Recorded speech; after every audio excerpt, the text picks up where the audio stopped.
আজ আমি পরিবেশন করছি সুকুমার রায়ের গল্প পেটুক। হরিপদ, ও হরিপদ! হরিপদর আর সাড়া নেই। সবাই মিলে এত চেঁচাচ্ছে, হরিপদ আর সাড়াই দেয় না। কেন? হরিপদ কালা নাকি? কানে কম শোনে বুঝি?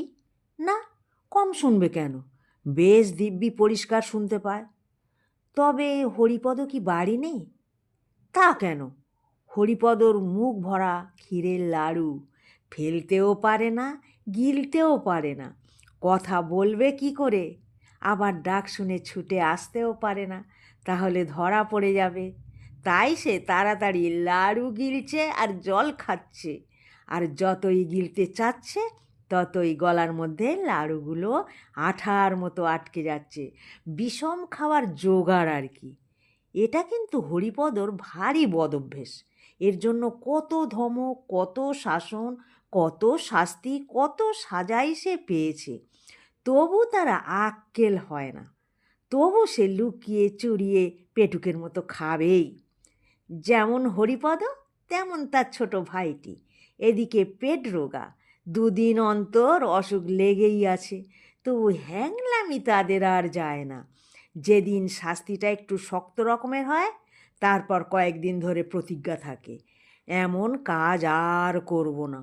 যখন অসময়ে অখাদ্য খেয়ে রাত্রে তার পেট কামড়ায়, তখন কাঁদে আর বলে, আর না, এইবারই শেষ। কিন্তু দুদিন না যেতেই আবার যেই সেই। এই তো কিছুদিন আগে পিসিমার ঘরে দই খেতে গিয়ে তারা জব্দ হয়েছিল। কিন্তু তবু তো লজ্জা নেই। হরিপদর ছোট ভাই শ্যামাপদ এসে বলল, দাদা শিগগির এসো। পিসিমা এইমাত্র এক হাঁড়ি দই নিয়ে তার খাটের তলায় লুকিয়ে রাখলেন।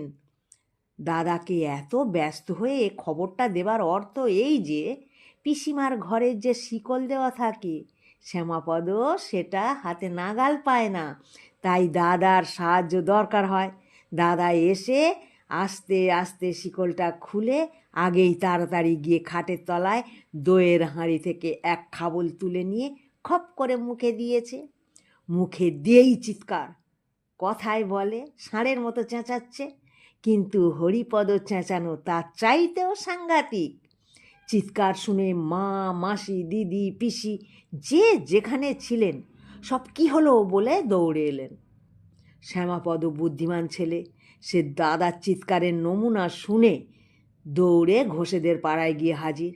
সেখানে অত্যন্ত ভালো মানুষের মতো তার বন্ধু শান্তি ঘোষের কাছে পড়া বুঝে নিচ্ছে।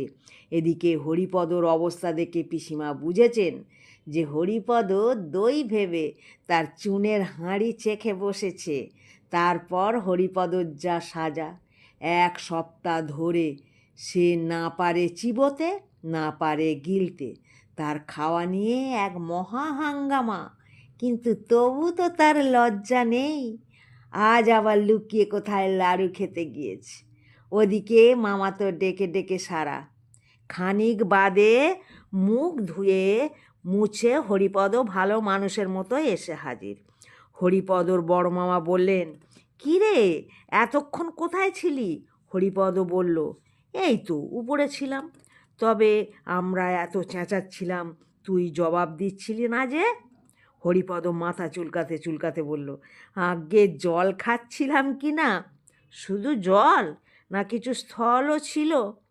হরিপদ শুনে হাসতে লাগলো, যেন তার সঙ্গে ভারী একটা রসিকতা করা হয়েছে। এর মধ্যে তার মেজ মামা মুখখানা গম্ভীর করে এসে হাজির। তিনি ভিতর থেকে খবর এনেছেন যে হরিপদ একটু আগেই ভাঁড়ার ঘরে ঢুকেছিল, আর তারপর থেকেই প্রায় 10-12খানা ক্ষীরের লাড়ু কম পড়েছে। তিনি এসেই হরিপদর বড় মামার সঙ্গে খানিকক্ষণ ইংরেজিতে ফিসফাস কী যেন বলাবলি করলেন। তারপর গম্ভীরভাবে বললেন, বাড়িতে ইঁদুরের যে রকম উৎপাত, ইঁদুর মারবার একটা কিছু বন্দোবস্ত না করলে আর চলছে না। চারিদিকে যেরকম প্লেগ আর ব্যারাম, এই পাড়া শুদ্ধ ইঁদুর না মারলে আর রক্ষা নেই। বড়মামা বললেন, হ্যাঁ, তার ব্যবস্থা করা হয়েছে।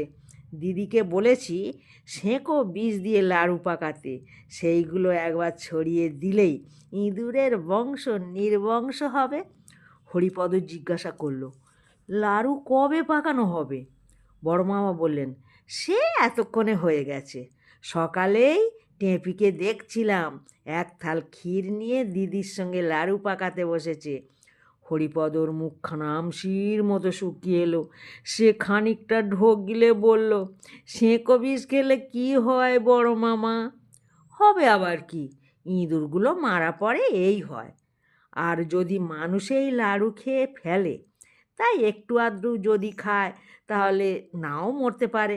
গলা জ্বলবে, মাথা ঘুরবে, বমি হবে, হয়তো হাত পা খিঁচবে।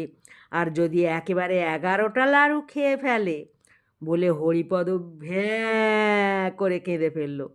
তখন বড় মামা হাসি চেপে অত্যন্ত গম্ভীর হয়ে বললেন, বলিস কি রে, তুই খেয়েছিস নাকি? হরিপদ কাঁদতে কাঁদতে বলল, হ্যাঁ বড় মামা, তার মধ্যে 5টা খুব বড় ছিল।